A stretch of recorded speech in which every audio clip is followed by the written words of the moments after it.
He's just another fighter. No, he ain't just another fighter. This guy is a wrecking machine, and he's hungry. Hell, you ain't been hungry since you won that belt. Oh, what are you talking about? I've had 10 title defenses. That was easy. What do you mean easy? They was handpicked. Setups? Yeah, they were setups.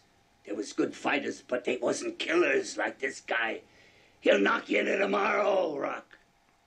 Alright folks, how you doing? Welcome back. So, following the idea I had the other day there of downloading an interview of Graham Hancock from years ago, back in 1998, when he released the Mars Mystery, and breaking it down into little segments, which are very digestible, like 30 seconds to 3 or 4 minutes. I think the longest was like 5.5 or 6 minutes.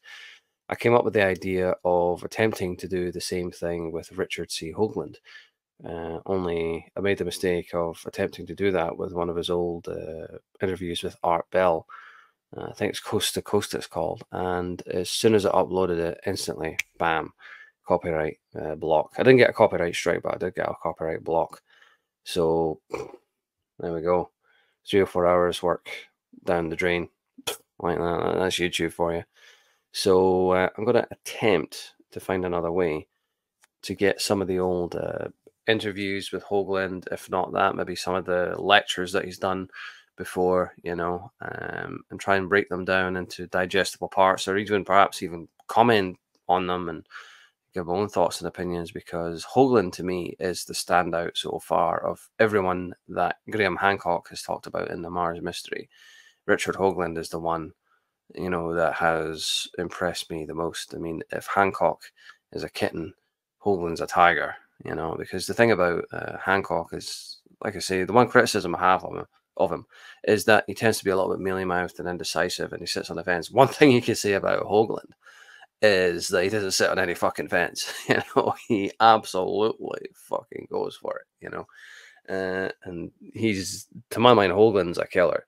Hoagland really goes all in, so he's the one that I really wanted to, put the spotlight on. So I don't know if I'll be able to.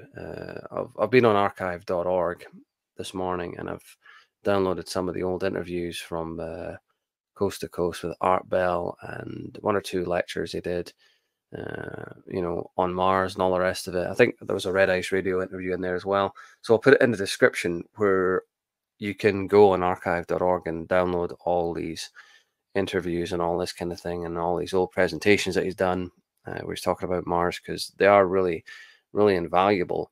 Whether I'll be able to put any of that up on my channel or not remains to be seen. Probably not, because the last time I tried it, it got instantly, I mean, literally the video was up for like 10 seconds, blocked.